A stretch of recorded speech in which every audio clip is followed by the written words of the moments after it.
কেমন আছো সবাই? চলে আসলাম সকালের জন্য একটা ছোট্ট ভিডিও নিয়ে। আশা করছি তোমাদের ভালো লাগবে। তো দেখো সকাল থেকে না ভিডিওটা এডিট করতে সময় পাচ্ছি না আর আপলোড করতে সময় পাচ্ছি না। তো এদিকে দেখো আমি এখন ঘরটা ভালো করে আগে বাসি ঘরটা ঝাড় দিয়ে তারপর ঘরটা আগে মুছে নিচ্ছি। মানে এটা তো আর আমাদের রোজ দিনে করতে হবে, আমাদের রোজ একই ডিউটি থাকে। ঘুম থেকে উঠো আর বাসি কাজ করো, রান্না করো, মানে সেম ডিউটি সবাই। ছেলেদের ক্ষেত্রেও সেম, সকালে উঠো, স্নান টান করে যারা পুজো দেয় পুজো টুজো দিয়ে নিজের নিজের ডিউটিতে চলে যাও। এইভাবেই সবার দিন কাটছে। আর জানো ভিডিওগুলো তো নিয়ে রেখে দিই কিন্তু এডিট করার যে সময় পাই না। এডিট করব, আপলোড করবো, এই করতে করতে মানে কাজ করতে করতে আর মানে সময়ই পাওয়া যায় না। তো যাই হোক, এদিকে আমি ঘরদোর মুছে বাইরটা ভালো করে মুছে নিয়েছিলাম। আর আজকে বাইরের দেখো ওয়েদারটা কি সুন্দর, এদিকে রোদ আছে আর আকাশটা তো সুন্দর হয়ে আছে। আমাদের ঘরের ভিতর থেকে তো আর মানে বাইরে গিয়ে যে একটু বসবো, রোদে বসবো বা একটু হাওয়া, গরম দিনে একটু বাইরে বসে হাওয়া টাওয়া খাবো, এরকম কোনো সুবিধাই নেই। তো যাই হোক, এদিকে মুখ টুক ধুয়ে এখন চলে যাব। আজকে আর কালকে রাত্রে মানে আমি চিয়া সিডটা ভিজাতে ভুলে গিয়েছিলাম। তো তার জন্য এমনি একটু জল খেয়ে নিচ্ছি, খেয়ে দিয়ে তারপরে চা খেয়ে চলে যাব ওইদিকে আমি করতে, সকালে ব্রেকফাস্টটা বানাতে।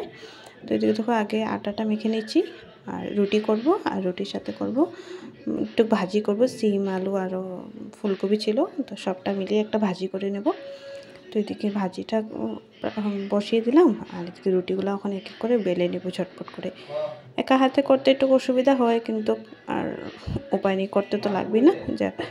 যারা যারা একা থাকো একা তো করতেই হবে। আর তো এদিকে দেখো ভালো করে আমি রুটিটাও করে নিচ্ছি ঝটপট করে, তারপর এক এক করে রুটিগুলো করে সবাইকে দিয়ে দেবো। আজকাল একটু লেট করে স্নানটা করছি কারণ শরীরটা তো একটা ভালো নেই আর পুজো আমি দেবো না, তো শাশুড়ি মাই দিচ্ছে।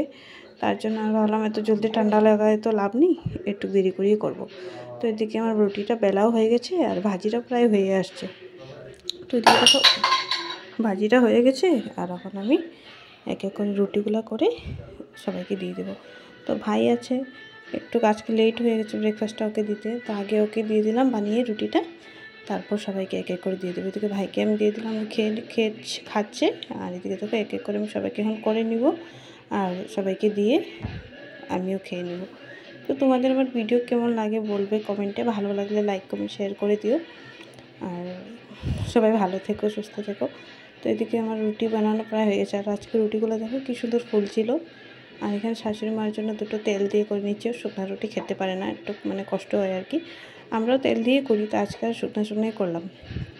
তো এদিকে একটু চাও করে নিলাম, তো রুটিটা ঝটপট খেয়ে নিই, রুটি খেয়ে চলে যাবো স্নান করতে। একসঙ্গে নিয়ে নিয়েছিলাম আমার জন্য একটা আর আমার মেয়ের জন্য একটা। ও তো আর খাচ্ছিলই না, এক দুই বাইট খেয়েছে, তারপরে আর আমিই খেয়ে নিয়েছিলাম। তো তারপরে চলে গেলাম স্নান করতে। তো দেখো স্নান টান করে এসে এখন আমি ভালো করে তেল সুন্দর দিয়ে এদিকে স্নান টান করেছি, কাপড়গুলোও রয়েছে, এখন এগুলো দিতে যেতে হবে আবার। তো এদিকে আমার চুল টুল আঁচড়ে সুন্দর করে সিঁদুর টুদুর পরে এখন চলে যাব কাপড়গুলো মেলতে। আর এই ছাদে কম আসা হয় কারণ এই ছাদে একটু ঘুরে যেতে হয়, তার জন্য সবসময় আসা হয় না। কিন্তু এখানে যদি কাপড় টাপড় মেলা হয় না, ঝটপট শুকিয়ে যায় কারণ সারাদিন রোদ পড়ে। আর মানে ঠান্ডা দিনে এখানে গিয়ে খুব ভালো লাগে, গরম দিনে ভালো লাগে কারণ গরম দিনে এখানে অনেক হাওয়া ঢুকে আর ঠান্ডা দিনে অনেক রোদ পড়ে যায়, তার জন্য খুব ভালো লাগে। তো বাই এখনের জন্য।